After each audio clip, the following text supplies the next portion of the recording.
Can we give it up for us right now, Holy Spirit? Woo! I want to welcome everybody here to Course in Miracles on Facebook Live and in person. And I'm gonna let you hear a little bit of music here for a second, and we're gonna talk about the correction of error today. The correction of mistakes. I know you don't make any, so we're just gonna be going through the motions.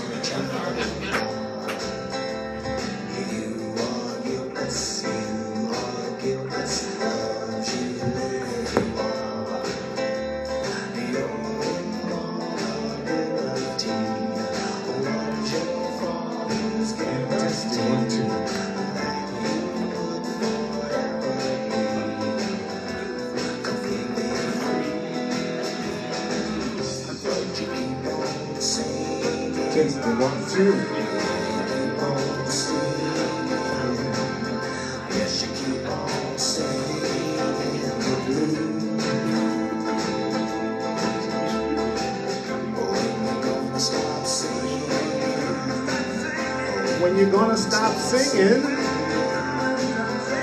when you're gonna stop singing the blues. Yeah. Well, remember, you don't have to believe this. You don't have to accept this. Some of this is going to be hard to believe. Some of it's going to be quite startling.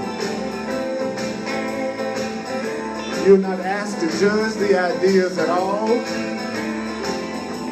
It's the use of the ideas that will give them meaning to you and will show you that they are true. Sinless, you are sinless, you are a child of God. You are sinless, learn to lie as you are. You're invulnerability.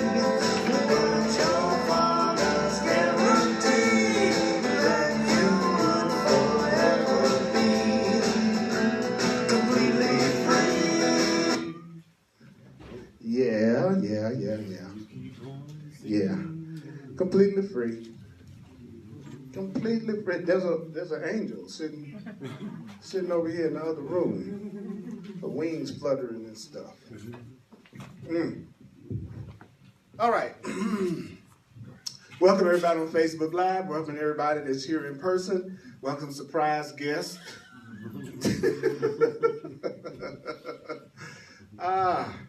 We're going to talk about the correction of error, how you correct error, how you correct mistakes. It's on page 166 in the chapter 9 in the Course in Miracles in the text. Got a few extra books up here if you want to follow along.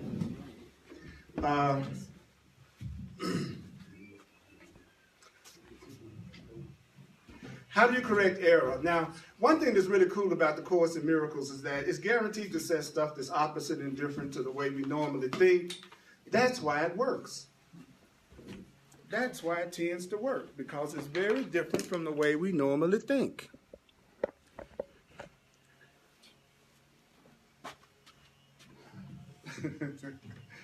Oh, great. We've got a lawnmower going outside.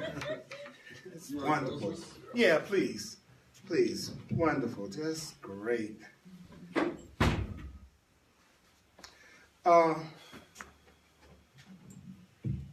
The correction of error on page 166, it starts out by saying the alertness of the ego. The ego is who we think we are. According to the Course, the alertness of who we think we are to the errors of who we think other people are is not the kind of vigilance that the Holy Spirit, which is love, would have you maintain. In other words, my alertness to your mistakes is not the kind of vigilance that Spirit is trying to tell us to maintain. I don't know about you, but people seem to be very alert to every error and mistake that everybody else makes. So the Course in Miracles says the alertness of the ego, which is the self-concept you have about yourself, who you think you are. It says the alertness of the ego to the errors of other egos is not the kind of vigilance that the Holy Spirit, which is love, would have you maintain. So if I am experiencing love, if I have love, I'm not on the lookout for everybody else's mistakes and what everybody else is doing wrong. A loving person is not walking through the world all day looking at and judging and condemning what everybody else is doing. And the Course in Miracles is saying, first and foremost, what it's trying to do is teach us the difference between being a loving person and a crazy one. Okay? It's trying to teach us the difference between what a loving person is like and what a fearful person is like. If we could finally get clear about how someone who's loving behaves or acts or expresses themselves versus how someone who is full of fear, anger, and guilt expresses themselves, do you think we would save ourselves a lot of challenges in relationships? Do you think that would make us have more peaceful relationships if we were making the right choices from the very beginning? Okay, so just remember that with the Course in Miracles. It's saying you guys don't really know the difference between when you're choosing something that's going to cause you conflict in the long run or when you're choosing something that's going to give you a lot of peace. Because if you did, you would be happier most of the time.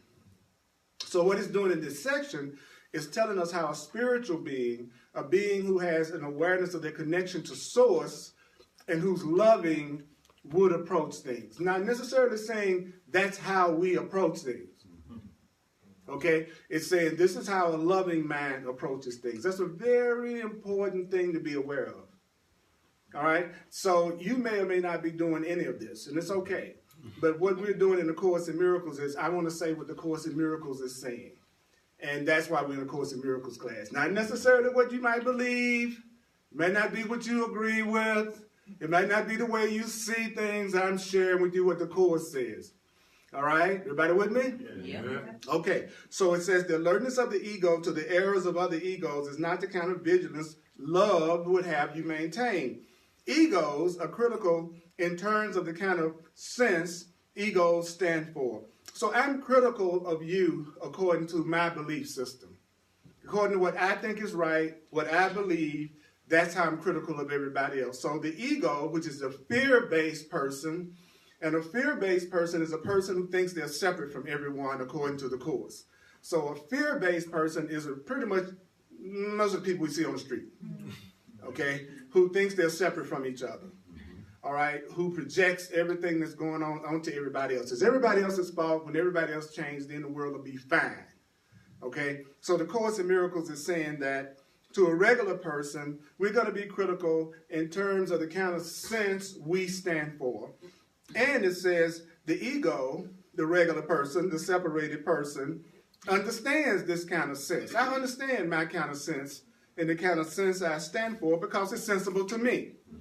So your sense is sensible to you, right? And then the Course in Miracles says to the Holy Spirit, to the divine, to the love mind, our kind of sense doesn't make any sense at all. So a person that's truly experiencing love at the level that the Course in Miracles is talking about, this doesn't make any sense. The kind of sense we see in the world and what's happening in the world as far as separation, fear, attack, they said that doesn't make any sense. The more loving you are, the less attack and fear makes sense to you. So the first paragraph says, first of all, regular people are alert to the errors of other regular people, but Spirit is not asking you to be vigilant about the errors of other people. Then it says that we're always critical in terms of the kind of sense we stand for, because whatever sense we stand for, that's what makes sense to us. Then it says, to love, to Spirit, a fear-based person's way of thinking doesn't make any sense at all. That's the first paragraph. Okay. That's just one paragraph. Okay, there's two kinds of people according to the Course. Fear-based people, love-based people. Fear-based people are critical and judgmental and always criticizing other people based on what they think is right. A loving person is not walking through the street doing that. But the fear-based people are critical in terms of what they believe and what they think is right. Any questions or comments about what that paragraph said? Yes.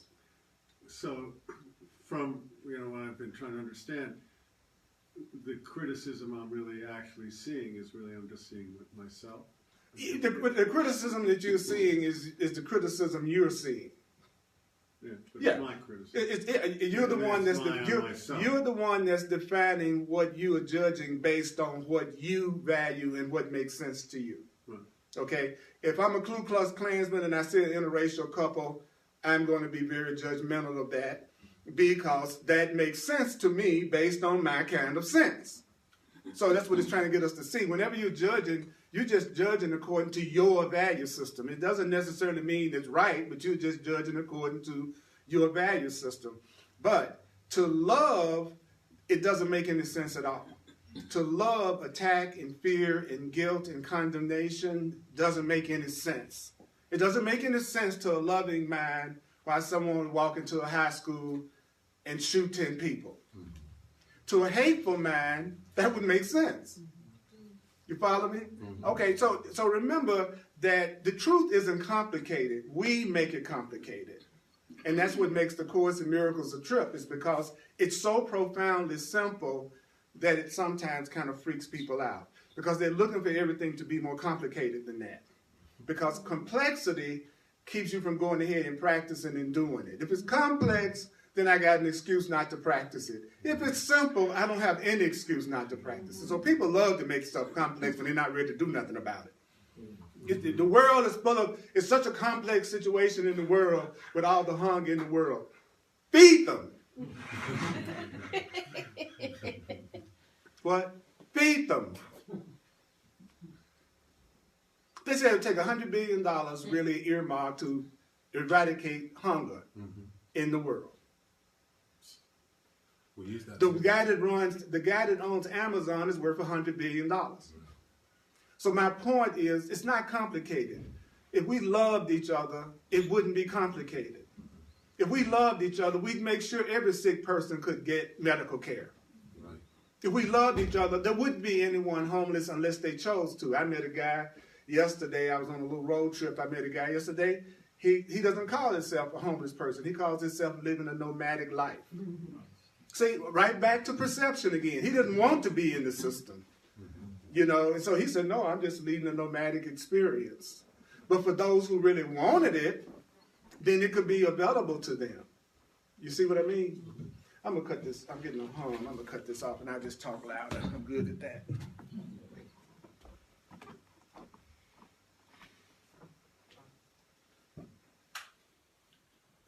See, we're pretty close to each other. So Earl, when I catch myself getting into that kind of a space, what's the best way to try to neutralize myself? Okay, When we're jumping ahead. Okay. We're jumping ahead. What I want to make sure is that at this point is whether or not we get what that paragraph was saying, which is we don't need to be alert to each other's egos, that we criticize in terms of what makes sense to us. And to a loving person, attacking fearful person, and what they do does not make sense. As we go through this, it's going to answer the question what to do. But right now, what we need to know is what the problem, recognize the problem so the problem can be solved. And that's the stage I'm at right now. Then it says to the ego, it's kind and right and good to point out errors and correct them. So to the mind that doesn't know the truth, which of course calls the ego, it says to the mind that doesn't know the truth, it's kind and right and good to point out errors and correct them. So a person that's not conscious is a person that's constantly pointing out the errors that everybody else is making and then trying to correct them according to the Course. And it says this makes perfect sense to the ego, to the fear-based, to the wrong-minded person. That makes perfect sense. I see an error, let me point it out and let me correct it. He says because the truth is an unaware person, a fear-based person, errors are unaware of what errors are and what correction is. So a person that doesn't know the truth, quote unquote, they don't really know what the mistake is or how to correct the mistake. And the Course in Miracles then says, when you correct a brother, it says errors of the ego and correction of errors lies in the relinquishment of the ego. So I'll say it again. Errors are of a fearful mind and correction of error lies in the relinquishment of your fearful mind. All errors come from fear and separation, so the correction is letting go of fear and separation. Because if I knew my oneness with you and I wasn't afraid of you and was letting love come through me, there wouldn't be any errors. So if I really want to let go of mistakes, I let go of my fear. If I really want to let go of mistakes, I let go of my distorted perception of everything. That's the first thing that we would do. Remember, the Course in Miracles works at the causative level, and we're used to functioning at the effect level. We jump in after the house is burned down. Where the Course is saying, would it be better if you could have jumped in before the wiring was bad and burnt the house down? In other words, I'm using it as an analogy. You want to heal at the causative level instead of always trying to handle stuff after you've already got the negative result. So the Course is saying all of our errors in our world and everything around us is coming from fear and separation. So a conscious being knows that they need to learn how to let go of their idea of being fearful and separate, especially from source. That the relinquishment of the ego, the relinquishment of fear is the answer. Being connected and knowing our connection is the answer. But the Course also says there's nothing we are more afraid of if you're fear-based than joining. So it's saying that every time, so the Course is saying, every time y'all say y'all want love and you're full of fear that you learn from the world, you're asking for the thing that terrifies you the most. So then people are wondering, why doesn't it show up? Well, actually, you're asking for what you're afraid of. You're afraid of joining. You're afraid of not treating people like strangers. There's a part of you that's afraid to really connect and be open and trusting. That's not our first reaction to people. So that whole idea of openness and loving and caring and connecting and being vulnerable, the Course is saying, you be honest with yourself, that's scary as hell to you if you have a lot of fear and you feel separate from people, right? So the Course is saying to us, when you correct a brother, when you correct a person, what you're doing is you're telling that person that they're wrong. That person may be making no sense at the time, and it's certain that if they're speaking from their ego, if they're speaking from their fear, they won't be making sense. So from a Course in Miracles perspective, somebody that's not making sense is somebody that's speaking from the idea that we're separate from each other. Keep it simple. If you're talking to me as if I'm not connected to you, if you're talking to me as if I'm not one with you, if you're talking to me as if I'm not a loving spiritual being, then nothing you're saying is really making sense in terms of love and truth. But it might be making total sense if you're a fear-based person. So I'm not saying that it wouldn't make sense. I'm not saying that it wouldn't make sense for you to be suspicious if you're a fearful person. That makes sense. That makes sense to a fearful person. But to a loving being, the things that fearful people say and do what? It doesn't make any sense. All right? So the Course is not denying that everybody in this room could come up with justifications for not trusting. I'm not denying that you could yes but me the rest of the day. Okay? So I'm not pretending you couldn't yes but, but all those are just excuses not to change my mind. What that is just a justification for me staying exactly the way that I am because I'm afraid. Okay? Okay, so yeah, that's the reason I go yes, because see, a loving being would be saying, well, how can I let go of the fear? How can I be more loving? Tell me what to do to let go of my fear so I can be more loving. They wouldn't be trying to defend their fear. Right? Yep. Think about what I'm saying. If you're not ready to change your mind and you want to stay fearful and suspicious, the first thing you're going to point out to me is all the reasons you should stay fearful and suspicious. If you're wanting to become a more loving being, your question is, how can I let go of the blocks to my awareness of love and allow love to come through me? What would be the benefit of that? If love is coming through me and everything I attract is a result of my own energy, my own consciousness, and my own vibration and my own being, if I'm truly a loving being, I am safe. Yes. If I'm truly a love, not fake truly loving now. Not talking about fake loving. I'm saying if you were really experiencing or expressing Christ consciousness, love consciousness, truly spiritual consciousness all the way through your being, you would not attract attack. You would be safe, even in this world. Yes.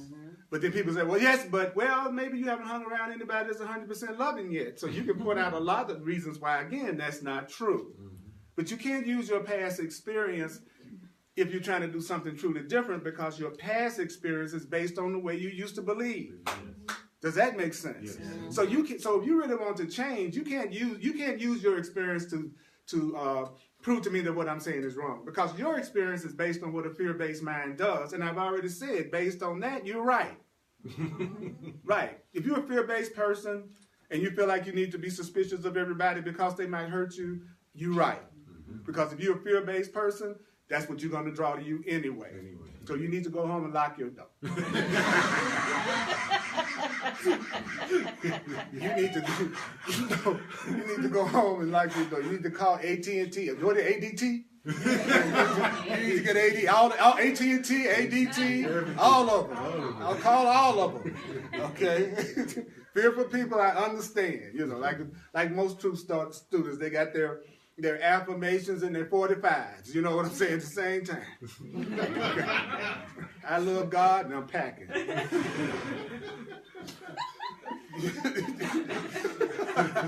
I love God and I'm packing. Don't y'all mess with me. All right. So make sure they can hear me since I'm not using my microphone. All that humming. Okay. Y'all can hear me all right. Those of you online, I'm telling you, put some clothes on. Okay. All right. Then it says, again, break it down to fear and love. Where you see ego is fear, where you see Holy Spirit is love, and the Course in Miracles becomes very simple. Let me show you. To the fear-based mind, it's kind and right and good to point out errors and correct them. This makes perfect sense to the fear-based mind, which is unaware of what errors are and what correction is. Errors are of the fear-based mind, and correction of errors lies in the relinquishment of the fear-based mind. When you correct a brother, which is another, it means you're telling that person that they're wrong. And that person may be making no sense at the time. And it's certain if that person is speaking from their ego, their fear, their sense of being separate, they won't be making any sense. Then the Course in Miracles says, but your task is, now this is going to freak you out. Just go ahead, it's going to freak you out maybe. Your task is still to tell them they're right. What? Your task is still to tell them they are right. That's better.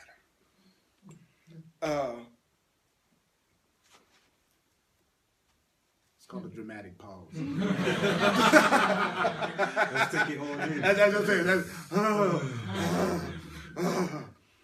It says, your task is to tell them that they're right, but you don't tell them this verbally. Hello? You do not tell them this verbally. You do not tell them that they are right verbally if they're talking crazy. What it means is that person needs correction at another level because their error is at another level. That person needs correction at the mind level. That person needs correction at the mind level. That person needs correction at the mind level. But that person and who they really are is still right because they're a child of God. So what they really are, no matter what I say, in other words, for an analogy, no matter what I say, I don't stop being Earl. I'm still right. I'm still Earl. No matter what I say or do. So no matter what you say or do, what you are, your essential nature, your true being is right. Your true being is love. Your true being is spirit, no matter what you're saying or doing. But your ego is always wrong. What? The ego is always wrong. Anybody that's operating from the idea that they are separate from everything, or that they're guilty, or that they are sinful, or that they are inherently bad, the Course in Miracles is saying that part of the person is always wrong, no matter what they say or do. Let me give you an example. If I was operating from the perspective that I was a kangaroo, and I made all my decisions based on the idea that I was a kangaroo, then no matter what I thought or whatever I did, I'd be wrong. Because that's not what I am. So any decisions that a person makes that's based on an idea about themselves that is not true is a wrong choice, is a wrong decision. See, just keep it simple. I'm not a kangaroo, and I'm telling you how good I'd be at hopping as a kangaroo. I'd be wrong because I can't hop as a kangaroo. So every time you say anything that's based on anything other than you being inherently loving and lovable and deserving love and connected to all things, then that is not an accurate perception of yourself. And so none of your decisions are going to be decisions that are right decisions if they're not coming from self-love. A decision that's not coming from love is not a correct decision. Yes, but. Yes, but. Would you already know what yes, but is? I'm trying to defend the fear-based thought system that I'm comfortable with because I know how to do that. So don't forget, we're talking about two thought systems here. A thought system based on fear that we're all familiar with. And then I'm introducing the thought system based on love, which many of us are not familiar with. So therefore, to my fear-based mind, it's going to be threatening. Because I know how to be suspicious of you. I don't know how to be wide open and trusting with you. I know how to do suspicion. I don't know how to do unconditional love. So anytime I hear something that's talking about trust and openness and true generosity and any of that, right? Yeah. But if I say be suspicious, just try to single out one or two people that you can strangle with your love, then everybody is okay with that. I ain't got no problem with that. That's why people don't want to love more than one person, because they can't even love one. It seems like one relationship demands a lot of sacrifice sometimes and a lot of scripts and a lot of demand. Like I tell people, I got nothing against polyamory, but it just seems like it's totally insane to want to have 5 or 6 special relationships. Wow. Now, if it was a real true love that was not based on scripts and demands and attack and trying to, then you could love everybody. But that's not the way a fear-based person does love. A fear-based person has scripts, expectations, demands, and scripts. So of course it's hard to love more than one person if you think that means being responsible for the happiness of more than one person. Which is the fear-based mind's idea of love. You sacrifice yourself for me. And in return, you'll get my dysfunctional loving. It's not really that good. You know what I'm saying? But you're going to work for it. Because I got serious issues that I have not worked out yet. But I'm going to make you work for the love I'm scared to give. It ain't going to work. And it ain't going it's really funny. It's like the Course in Miracles says, when we really see this correctly, you will laugh at the total insanity of the way that we do things. It would be like a hilarious movie. As you begin to really see the way we think and the way we treat each other. Like he says we overlook the obvious. If you're in a world where people are scared and dying and upset and attacking, it may be something wrong with your thinking. What? It might be something wrong with your thinking. See, that's too simple. So what should I do? Well, change the way you think. How can I do that? Learn another way to think. How can I do that? There are a quadrillion different books and paths. Oh, but that means I have to give it my attention and study. Yes. How do you think you learn what you don't like? That didn't just happen. You heard that crazy stuff over and over and over and over and over again, right? Through repetition. You're separate.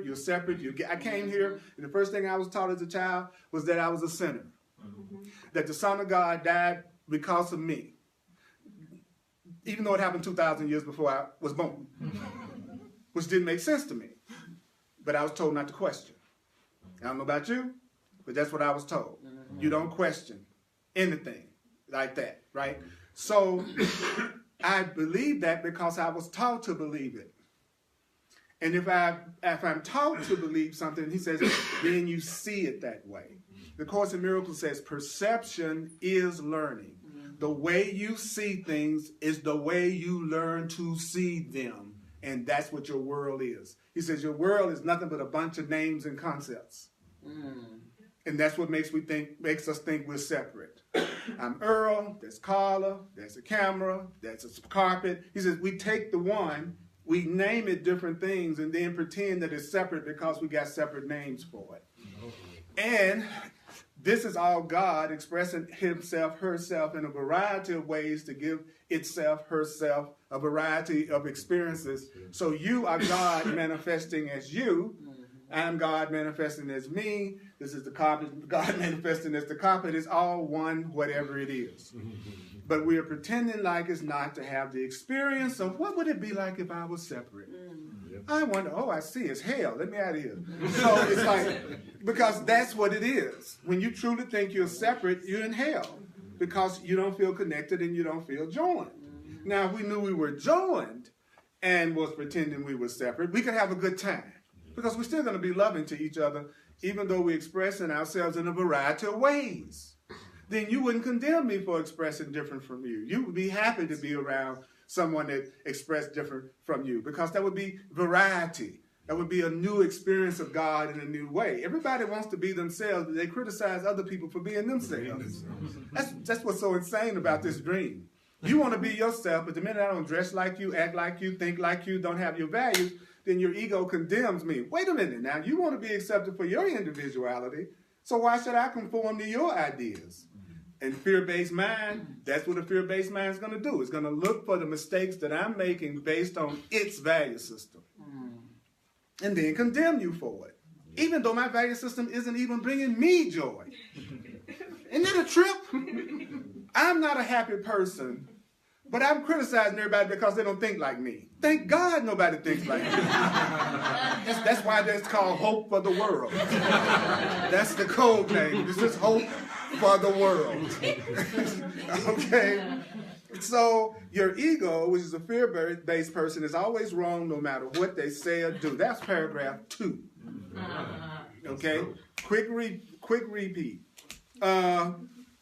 If I walk in here and I want to point out your errors and correct them, I'm in my ego. If I think I have to correct you, I don't even know what mistakes really are. Because the mistake is me coming from a fearful, separate place. Then it tells us, when I try to correct you, all I'm doing is telling you that you are wrong, but you are not wrong. Your ego may be wrong. Your perception may be wrong. What you think, but what you are is love. You are right. You are spirit. You are a child of God. And if you're talking to me as if I'm separate from you, everything you say is wrong as far as I'm concerned. Because that's not true. We're not separate. We just look like we are. Okay, so any comments or clarification of that paragraph? So when we catch ourselves in judgment, we can just basically say, I'm in fear. I'm in fear. Fear is judgment. What if someone is in judgment to us when we're talking like this to them, and they're like I have a friend who's like, I'll say this, and it's almost like I'm talking like a different language. Well, you are. You literally are talking a different language.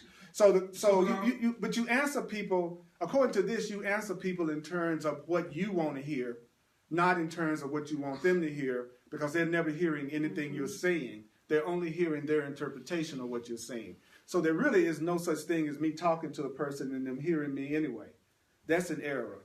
Like if I tell you I love you, and you hear that, your interpretation of love might be totally different from mine. So when I say I love you, you're not hearing my interpretation. See, when I say I love you, I'm saying I free you. When the average person says they love you, they're saying, I'm ready to limit you now. Right? So that's why people back off a lot of times when you say you love them. They go, ooh. Because their perception of love is not the pain that they've gone through more than any other time in their lives. Have usually been through the people who said they love them. I don't know about you. I have never been hit by a stranger or hurt by a stranger. Very rare. Every pain that I've given myself through people came through people that I knew and people that I was close to and people who said they loved me. So therefore, I could have a fear-based perception of love. So if you say you love me, I don't know that you mean you're going to free me and let me be and support me. I think I love you mean you want me to sacrifice, and you may try to control me and limit what I do. So when you're talking to people, don't assume that they are understanding what you're saying in the way you mean it at all. So the Course says what you do is you say what you want to remember. You answer people in terms of what you want to reinforce. You see, because that, I know what I mean. You know what I'm saying? So if you ask me a question, I'm going to pause for a minute and remember that what I respond to you with is what I'm asking for myself.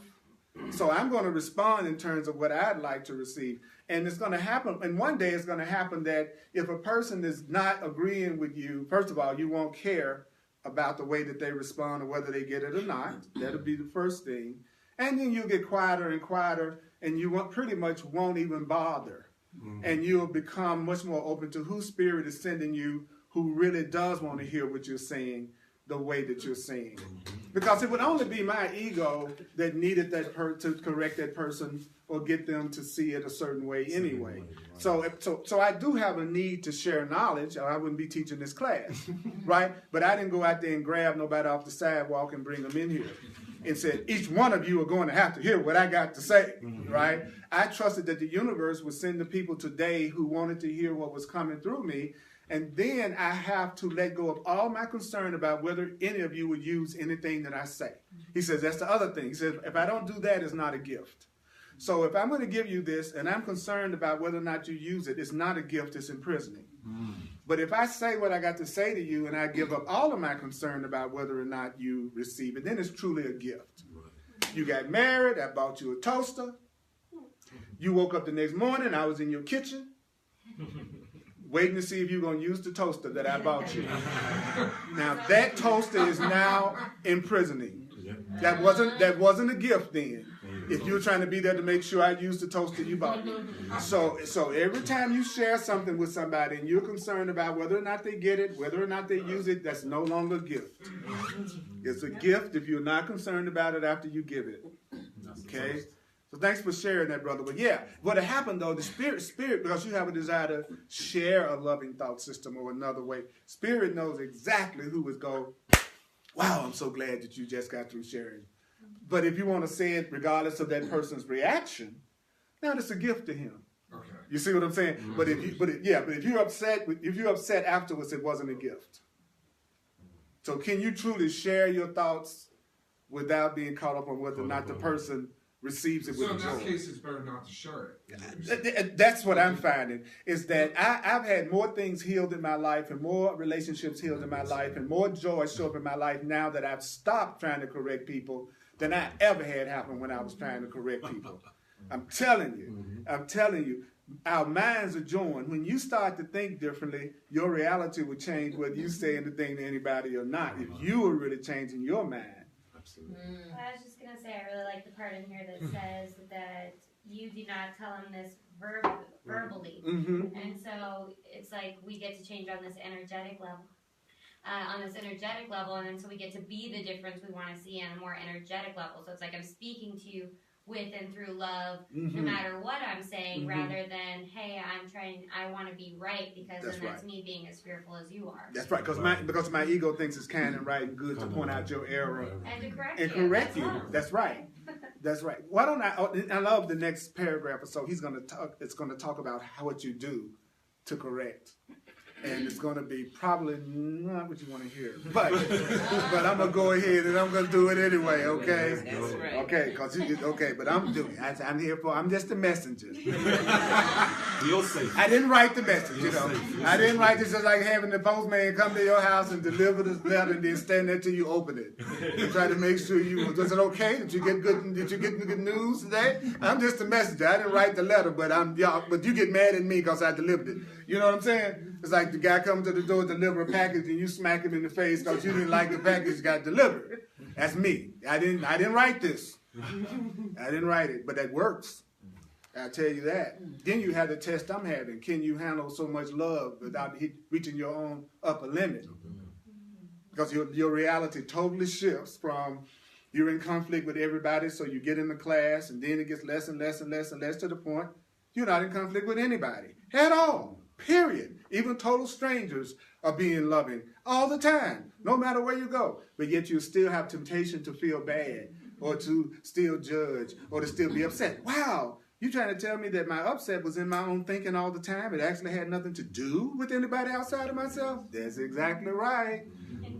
You're going to find out one day none of your upset has anything to do with anything you think you're upset about. It's the thoughts you're having in your mind and the conversation that you're running down on yourself all day long. And then you're going to see all the external things that cause you pain will leave, and you'll still be upset. And the beauty of that is, at that point, now you know where the true work is. And so you'll eventually be free altogether. Amen. But I tell you what, you're never upset for the reason you think. If you want, as a matter of fact, if you really want to eliminate what you're really upset about, all you got to do is tell yourself what you think you're upset about. And that's guaranteed to be the thing you're not really upset about. That's deep. Tell me what you're upset about, and you just told me what you're not really upset about. I'm upset because my boyfriend came here 3 hours late when he said, no.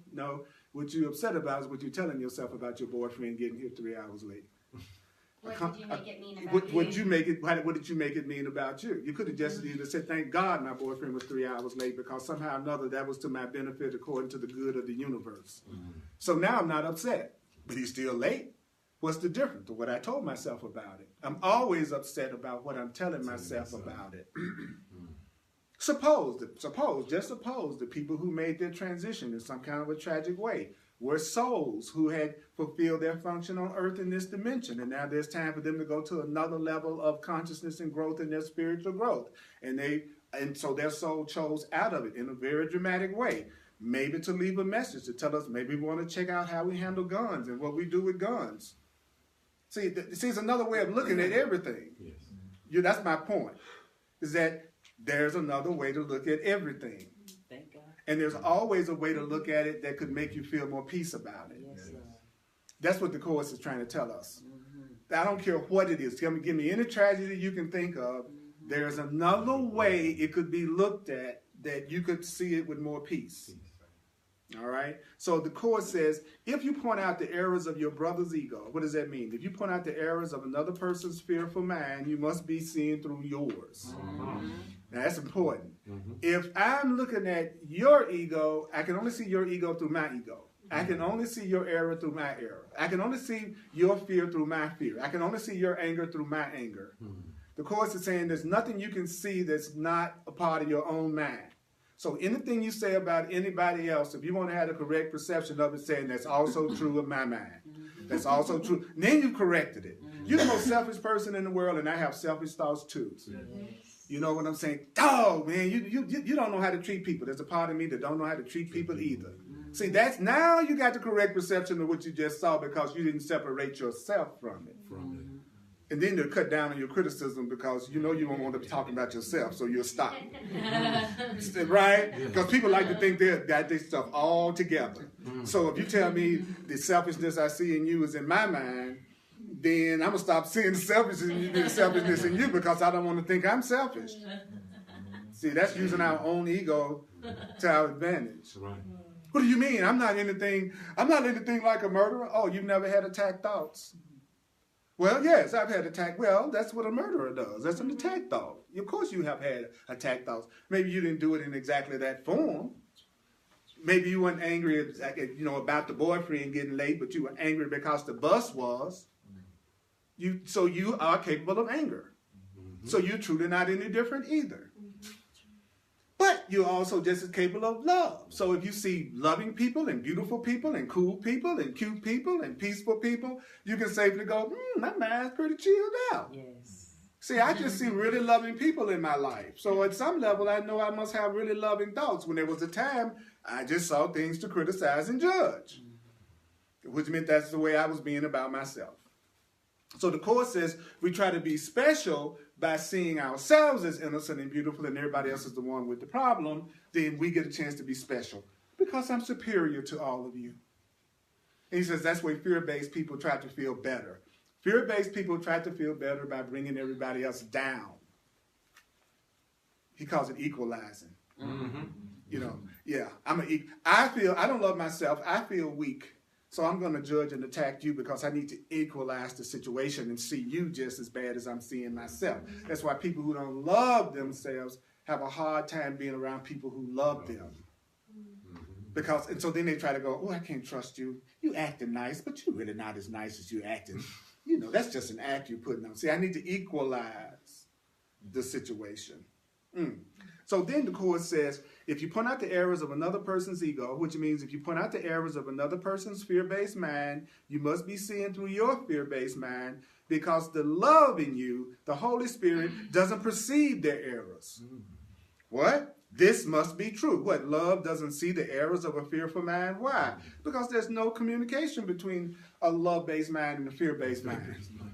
The ego and the Holy Spirit are never in communication with each other. If you are coming from a totally loving place, somebody that's totally fearful, they don't even recognize anything that you're saying. It sounds crazy. That's why when you try to talk this kind of stuff to a lot of your friends and relatives, they go, you have a real problem. Yes.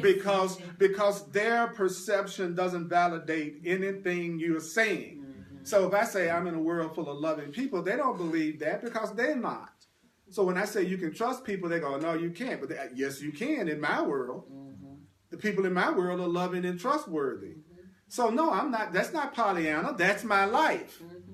But it's so subjective that a person is fear-based, they don't see it. And since people make the mistake of taking their perception as reality, they think just because it's true for them, it's true for everybody.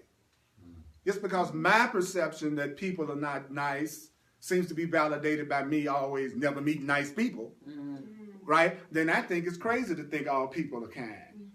But my perception just witnesses to my beliefs. So if I believe it, I'll see it. And as a matter of fact, I see it because I believe it. See, your financial situation right now is the perfect replica of your consciousness. Your love life is a perfect reflection of your consciousness. That's why you need to forgive these old boyfriends, girlfriends, or anybody else that you have relationships with, because you're just ordering up another one. As long as you have the grievance, so that you have another opportunity to forgive and be free. Right? I'll say that again. If you're full of a lot of grievances toward people in the past that you've been in a relationship with, you're ordering up another one in your future so that you'll get another opportunity to forgive. How do you forgive them? By recognizing you were not a victim of that relationship. You were a co-collaborator. You just as much chose to be in it as they did, as long as you were. Especially if you weren't a child. That was an adult decision you made to be in that relationship. So you were not a victim of that relationship. You could have chosen out of it at any given time. They didn't do anything to you. I know that's not, if you want to blame, that's not comforting. Okay? But I'm sorry, the truth isn't comforting to the fear-based mind. Hold it. The truth isn't comforting to the fear-based mind. I'll say it again. The truth is not comforting to a fear-based mind. Because the fear-based mind is looking for justification for separation. It's wanting you to agree. It's wanting you to go along with that hurt that it thought that somebody else caused it. Like I said, recently I asked the person to forgive me for something I did in the past, but I told them it had nothing to do with their reaction. It's how I wanted to be with them. I wanted to be loving. I wanted to be peaceful. I wanted us to have a peaceful relationship with each other. But I did not have a script for how they should respond. They can forgive whenever they get ready. I just wanted to free myself by sincerely wanting peace between us. The other person had a hard time forgiving because in their mind, that meant they were letting me off the hook for something they thought I did to them. So to them, forgiving was something that I didn't deserve. So they didn't see how forgiveness would have freed them. They thought forgiving was going to free me. But what they don't understand is I freed me by wanting to forgive. It had nothing to do with them. See, my heart and my conscience is clear. I'm ready to meet that person in a loving way anytime they get ready. And I'm going to be very patient. And what that means is while I'm waiting for them to change their mind, I'm going to party. I'm going to go on trips. I'm going to go to the movie. I'm hanging out with the people I love. That's how you wait patiently. So how you wait patiently? You have a good time.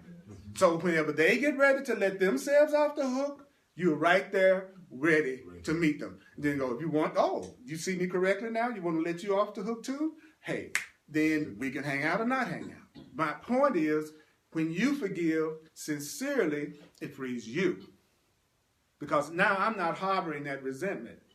And I could have just as easily pointed out how I could have practiced holding the grievance too. I could have come up with my list that says, I'm letting you off the hook by forgiving you. Because it wasn't like as big an angel as I am that I really did anything. So the point that I'm making is forgiveness always heals the person who gives it. I'm free. I'm free. And this person will be free when they don't want to suffer. Not when they don't want me to suffer, when they don't want to suffer. Because I don't feel their pain. I don't feel their pain. All the people you're holding grievances with, they don't feel your pain. They don't feel, but your body might be communicating to you that you got some forgiveness work to do, because your body is a communication device. And when I say your body, I'm not just talking about your physical body. I'm talking about your perception is your body. See, you live inside your perception. I'm sitting here, it looks like I'm living inside of my perception, just like it looks like you're sitting inside your body, right? But spread that out, and it looks like you're sitting inside the room. And then it looks like you're sitting inside the universe. So the body is everything in your perception, is your body.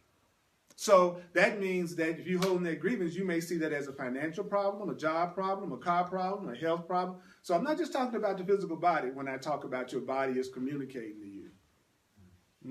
But your physical body is your most intimate communication device. You know, and so you have to change your mind about that too at some point, because you may get to the point your body changed so much it doesn't look like nobody want it. They call it getting older. People don't want my body like they used to want my body.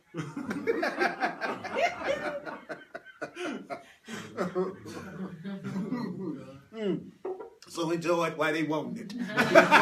It will surely change.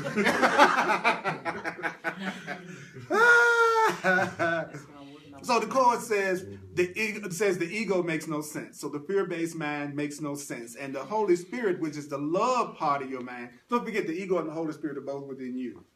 So when I said love and fear, I'm not talking about two different people as much as I'm talking about the two parts of you.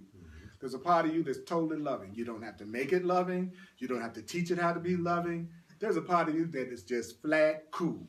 Loving, giving, caring. It's innately what you are. You don't have to learn how to be a loving person. You have to learn how to let go of what makes you a loving person. Unless that love expressed through you. Are we clear about that? Yes. You're not trying to make yourself loving. You are loving. Yes. It's just covered up with beliefs and perceptions and past experiences that make you think you are not. That's it, right? Yes. So the Course says the ego, the fear-based mind, makes no sense. The fear-based mind makes no sense. And the Holy Spirit, which is the love part of the man, doesn't attempt to understand anything that arises from it. So once you become really loving, you don't try to understand anybody around you.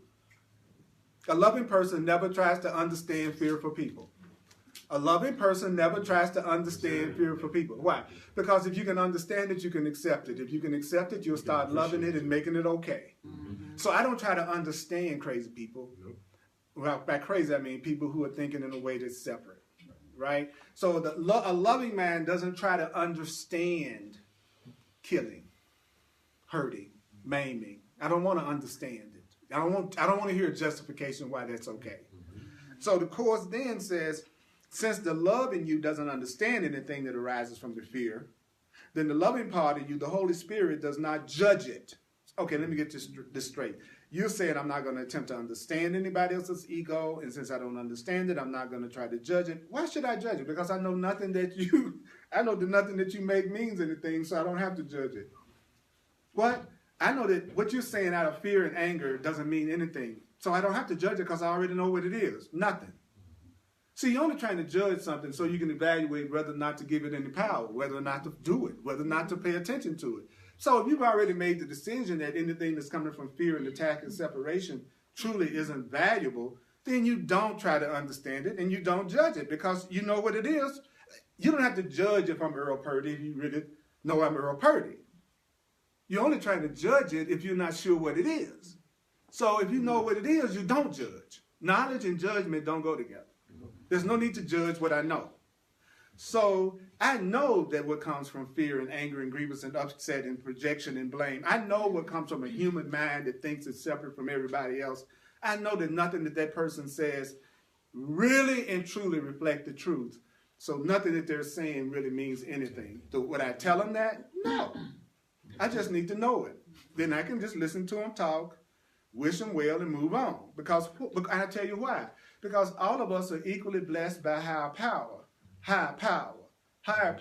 So that means you're not special. So if Spirit came through to start to wake me up, Spirit's going to come through to wake you up, you up, you up, you up, you up. So if I trusted that God was in all of us, I would trust that God would also take you through your awakening process, and I would not take a personal responsibility for making sure that all of you were corrected, because I'm not God in that sense. Mm-hmm. So the more you trust, the less you feel like it's your personal responsibility to correct everybody anyway.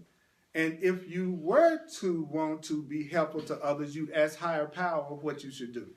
Who should you talk to? Where should you go? You wouldn't make that decision either. You wouldn't even decide who to help. The Course in Miracles says a conscious being doesn't sit across from Jason and say, I think I'm going to help Jason. Whether Jason asks me to or not, I'm going to correct Jason and tell him the best thing. A conscious being would say, Holy Spirit, if there's anything that I'm supposed to be or do to be helpful to Jason, let me know what that is. And in most cases, the Holy Spirit's going to say, well, don't you do nothing. That'd be the most helpful thing you could do for everybody. Y'all's kind of help is so messed up that maybe the best thing you can do for most people is just leave them alone. Because most of the pain that people have gone through has come from people who thought they were trying to help. Yes. This is really a big shift for me, and right where I am in terms of my spiritual growth. It seems like all my life I've tried to understand other people, understand. And this idea that I don't have to understand somebody's ego, that here's what my ego says then. You're just being lazy. Mm-hmm. That's got my ego responsibility. And it's beautiful that you say that's what my ego is saying. Yeah. See, the fact that you can say that. Yeah, but still, but this habit is in me. Yeah. Trying to understand and having to believe that I don't have to understand somebody. That's a big shift. That's a huge shift. But I'll tell you what will get you to the point that you'll love to do nothing. Is that you'll see it work. Yeah. See, the problem is people don't not interfere enough to see what happens when they don't, because they're so sure their correction is what's needed. But when you have a few times that you truly recognize that it's not your job to correct, and you watch what happens, when you see the miracles that start to happen in relationships, for instance, that you've had all kinds of challenges with, and you try to talk it out, discuss it, arbitrate a ton, and then you watch yourself think differently, truly, and then watch your perception or the situation change, and you see that happen enough, nobody have to convince you that you should not be correcting everybody. Why? Because you're getting a result. See, what makes people not want to do this is they don't do it and get the result. And so then they don't do it because they haven't done it. So they still think the old correction method works because they've never tried the new one. And that's why I want to get to this next paragraph, because that's going to be as much as I can go. Yes. Yeah, in this paragraph you said something, I guess it's more personal to me. And you made a statement about, like when you're involved in something, if you're an adult, that's one thing. But then you said with a child, it would be different. Or me, that's how I perceived and heard it. Yeah, because I didn't say it. And so you said, and so. Yeah, you said it. Okay, even if I said it, the main thing I said was you asked the Holy Spirit for guidance. Mm-hmm. So therefore, you would ask the universe. Nobody's going to stop when the kid's getting ready to run out in the street and go, Holy Spirit, you want me to try to catch that kid before they run out? Common sense is going to have to predominate. Mm-hmm. Okay, so you're going to not correct in times that it's not best for you to correct. And you're going to know those times when it would be necessary for you to, I call it functionally, do something. Like if I see a little kid getting ready to go out in the street, nobody has to tell me that I should grab the kid's hand and go, oh, Earl told me not to correct Earl. Flat. you know you're not going to do that. So even, you know what I mean? You would not do that. So it's not even, I'm not saying you're doing that, but I'm just saying certain questions just don't make any sense. Because, I was thinking like maybe more on the side of like, a child, an adult being able to make the decision to move away from a toxic relationship. This is how I heard it, because of my history.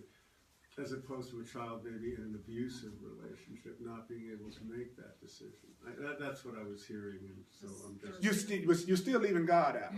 You're still leaving spirit out. You're still leaving truth out. As if because that child is in that situation doesn't mean that there could not be help that come to that child. But I'm going to say something that's more make you madder than the answer what you're talking about. All right. You don't know what's best for anybody. You don't know that that situation is the worst situation that child could be in for their soul growth. So what do? You try to be as loving and helpful as you can from the level of consciousness you're on. Yeah. That's all you can do. If you be as loving as you can toward that situation or toward the child, but you have to stop. That's why he said everything we do that comes from perception that we're just human, just separate, just a body is an error. Because we are not bodies here just having an experience of being born, going through crap in the world and dying. We are unlimited spiritual beings having a human experience, being born into this plane in order to evolve spiritually. We choose the core issues that we're going to go through when we're born, before we're born, in order for us to have experiences that our soul needs to go through in order to grow. So from the outside looking, from inside of it looking at it, it can seem like it's the most horrible, cruel thing that you could ever look at it. From a soul perception, that could be a growth experience that soul needs that you don't even understand. That's why the Course in Miracles constantly tells us you don't know what anything is for. That is your judgment that what that person is going through is the worst thing that could ever happen to them. So what do? You ask the Holy Spirit and you say, what is it you would have me do? Okay, you might have me call Child Protective Services. For all I know, that might be what the Holy Spirit tells me to do. I don't know. So if you're looking for specific answers in form for every situation, nobody can give you that. I can't tell you one form of behavior that is the right form of behavior in every situation that's going to come up. But I can tell you what the Course says the right attitude is in every situation, which is love. Mm-hmm. But if the mind is looking for me to say in every situation, this is a physical act that you perform, can't do that. Mm-hmm. Can't do that. Because that is neutral. Every form is neutral. It just depends on what I'm doing it for. And so what is it that you can do though? But in other words, don't even think about children for a minute. What is it that Peter can do? Well, Peter can stop pointing out the errors of the people that he runs into every day. Peter could learn how to be so loving that he doesn't attempt to understand anything that comes from a fearful mind. Peter could stop being alert to the errors of other people's egos. Peter could stop judging people in terms of the sense he stands for.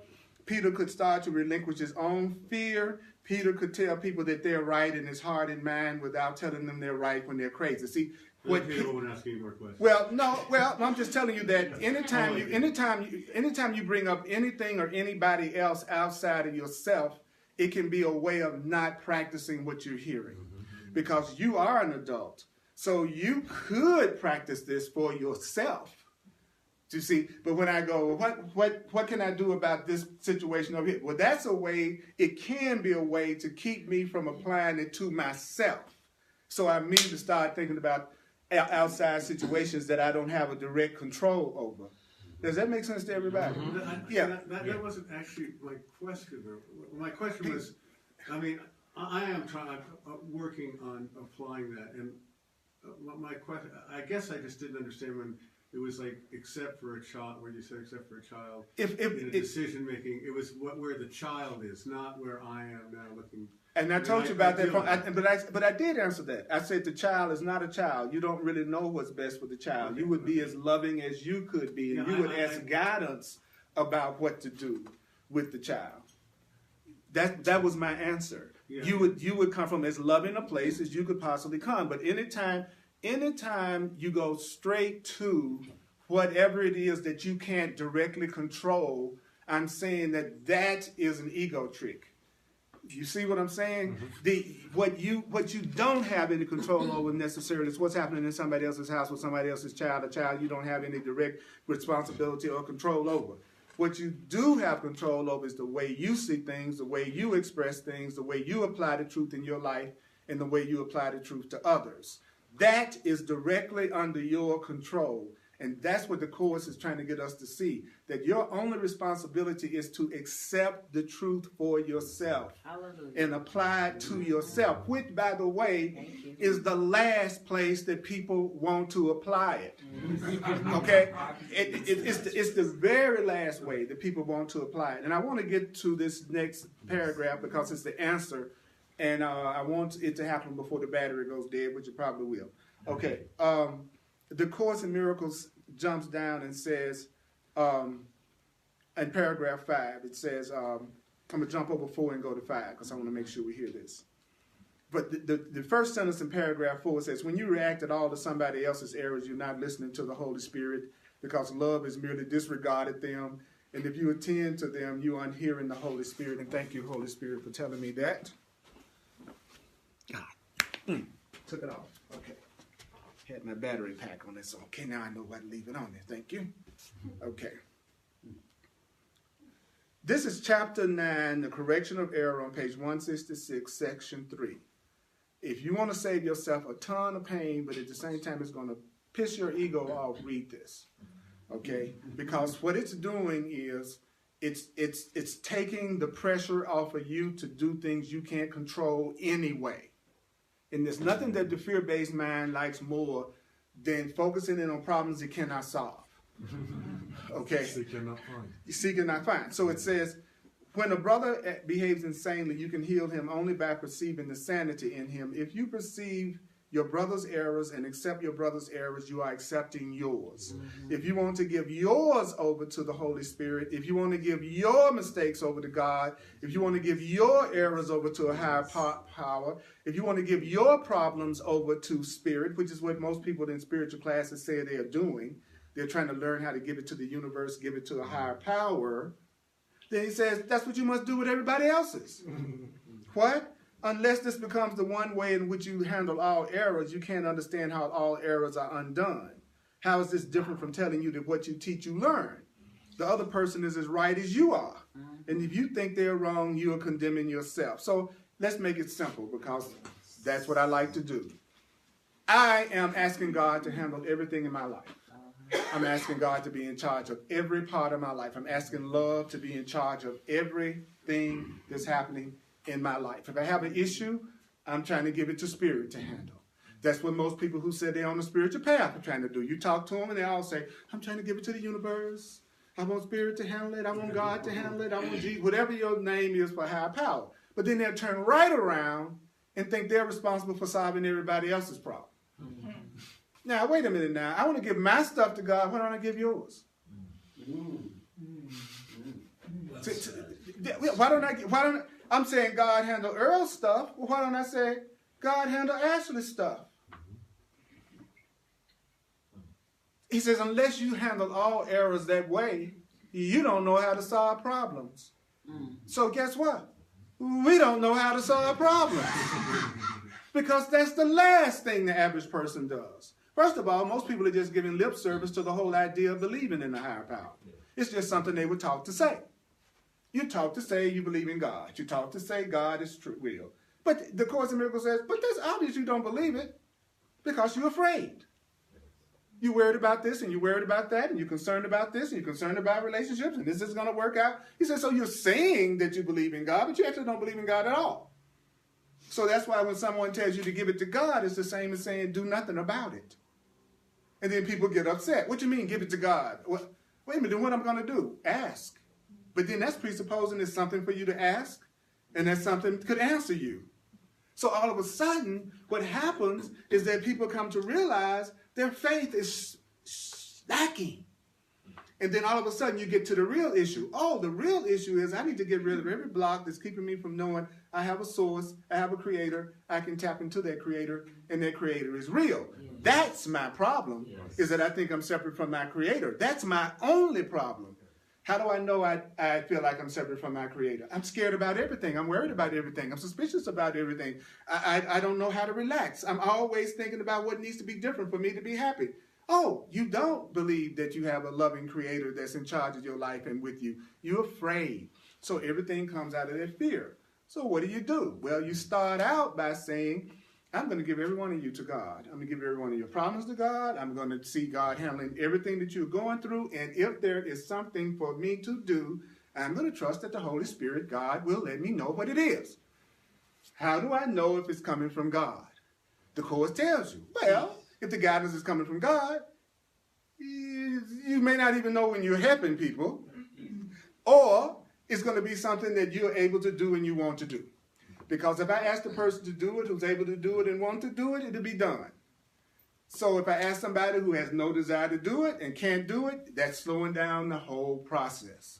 So a highly intelligent being would use the people who wanted to be used and were able to be used and could be used now.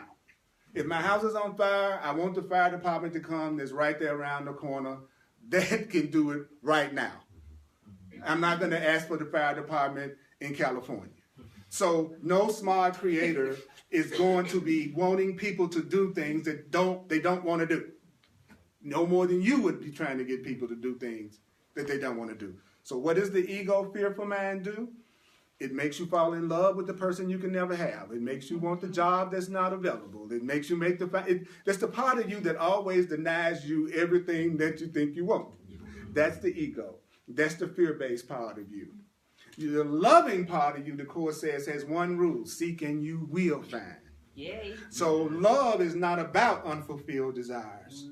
Love is not about you not having what you want. So it's always coming from your fear when you're constantly seeking for things that are not available to you now.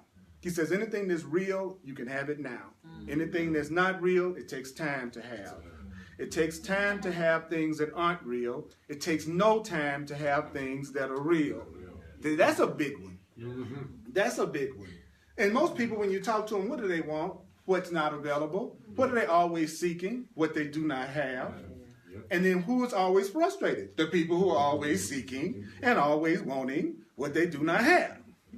So if you become a loving being, you want what you can have. You want what's available to you. So the Course says a conscious mind prays to be able to recognize, how do you put it? That you be able to recognize what you already have. Yes. See, I want to recognize the love that's already in my life.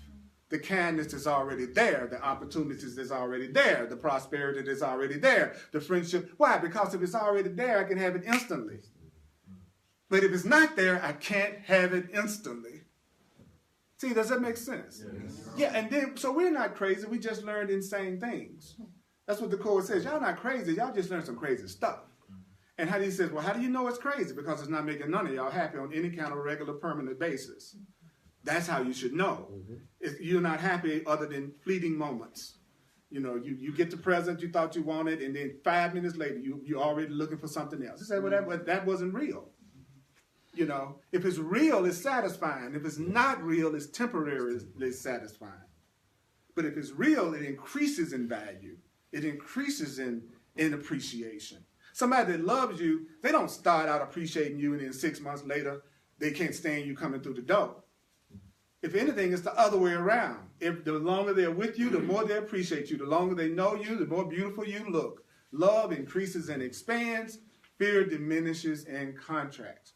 And so that's what I'm telling you, brothers and sisters. You know, you want to give your stuff to God, start giving other folks stuff to God. As much as you possibly can, stop correcting people around you. You know, just recognize that what you're seeing in them, you're seeing in your own ego. So what would you do? You start saying, let me correct my own selfishness. Thank you for showing me I got some. That's what you would do. You would be going, oh, I think that person is horrible. Oh, where am I horrible? Oh, let me be corrected in my own horrible ego. You actually thank them for making you aware of your own ego. Instead of going, oh, that's their problem, so let me fix it.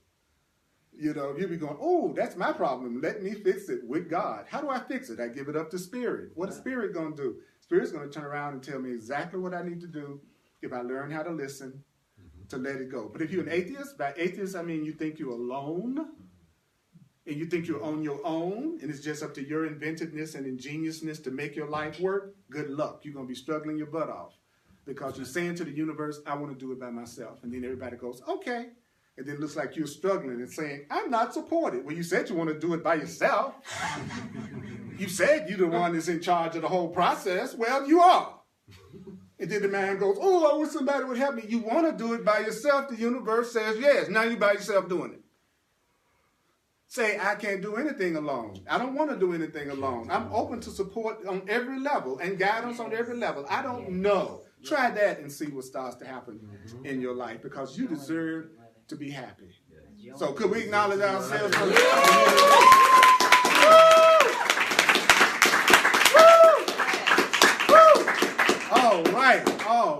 All right. I order you to forget most of what I said. That's done, huh? Yes. I will not correct that error. Yeah, that's right. So let's do the financial expression of appreciation, y'all. Holy Spirits, I appreciate you sharing. Unity Temple appreciates it. So we can continue to have this wonderful space. When you listen back to, I always repost everything I do. You know what's going to be odd? When you listen back to any of my classes, I don't care when you listen to them, what you're going to hear is that I'm saying you deserve to be happy, you're not alone. That you deserve to be happy and you're not alone. Those of you online, if you'd like to make a financial expression of appreciation, which I would truly appreciate, go to earlpurdy.com, earlpurdy.com. And I'm available for one-on-one sessions. And those who are open to it. This last week has been extraordinarily busy, and I will be getting back in touch with people who contacted me and let me know that they wanted to have a session with me. I've had a great thing. A lot of things are happening right now. So I'm playing a little bit of catch up right now. So thank you for your patience. Everybody's been waiting patiently for me. I appreciate that. I'm been overwhelmed in a lot of ways, but in good ways. Can I take this on now? Yeah. Can I take it home? Yeah, you can take it home. Okay. And I'll be at your house.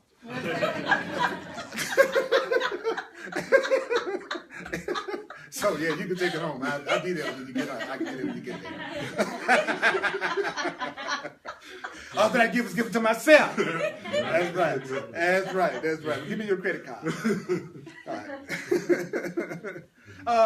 You had your hand up, Megan. Was there something you wanted to say a minute ago? Oh, that was a while ago.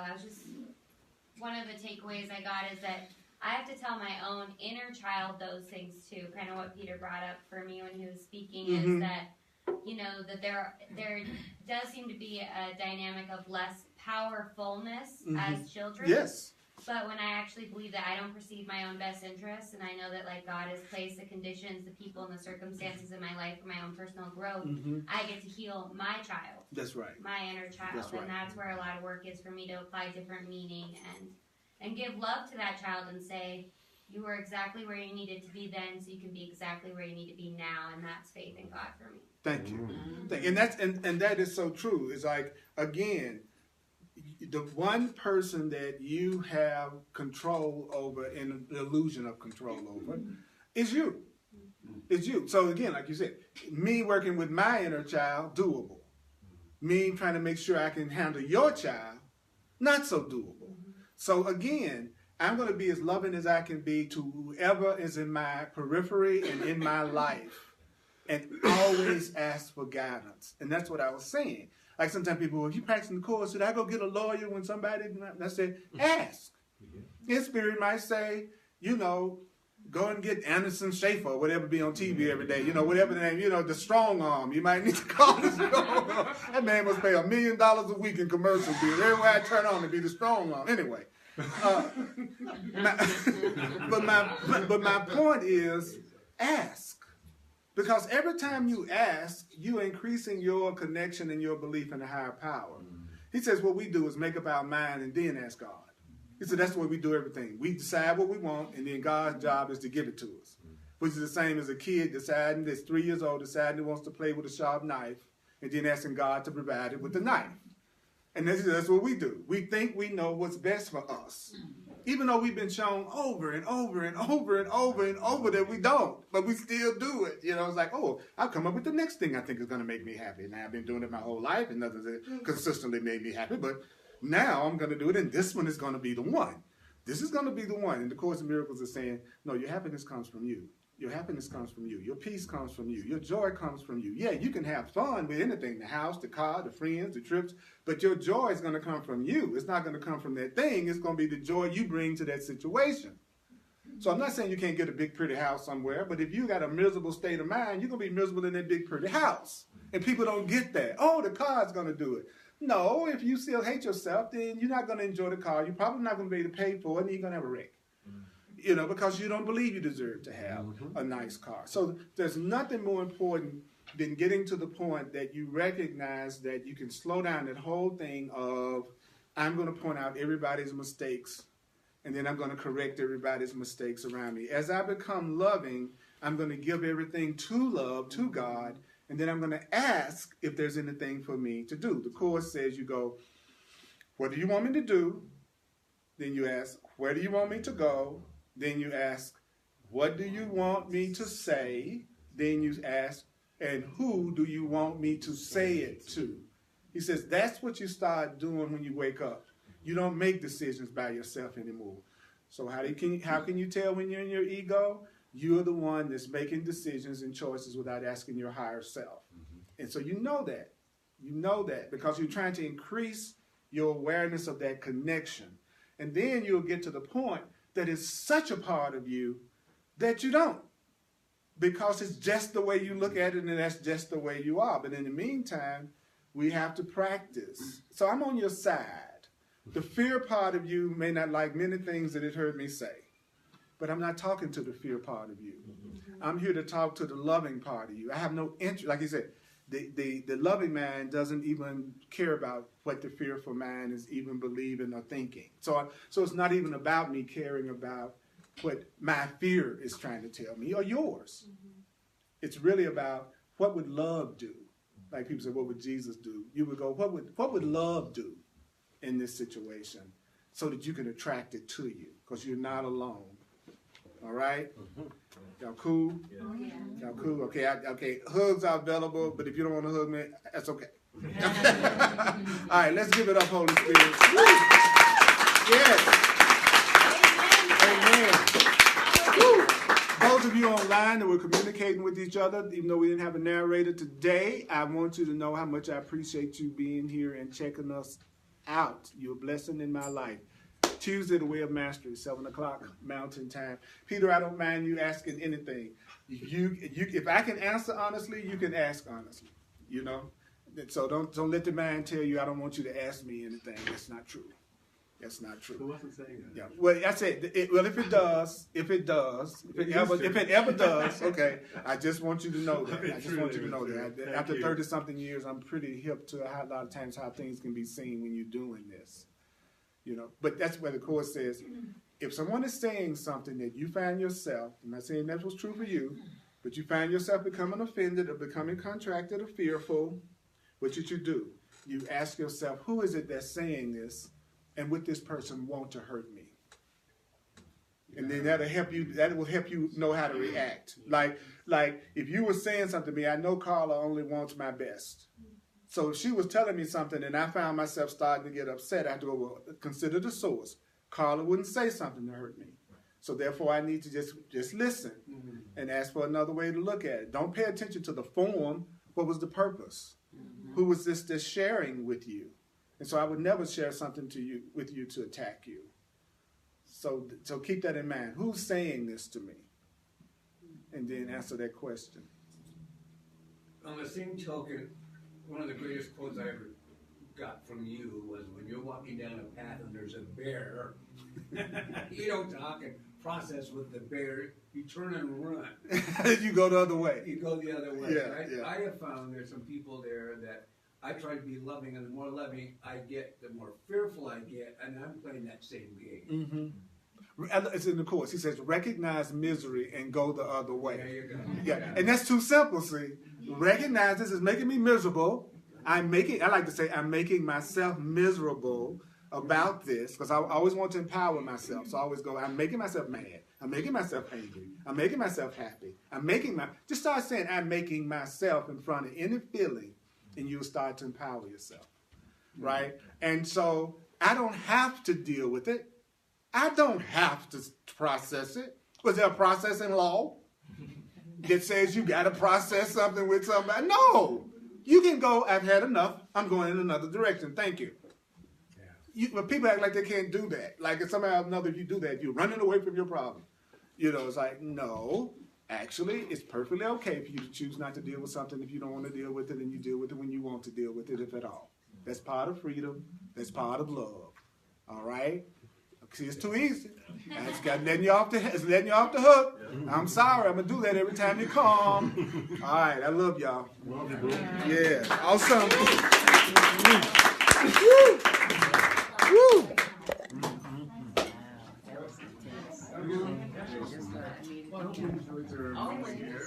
So I wasn't making myself clear.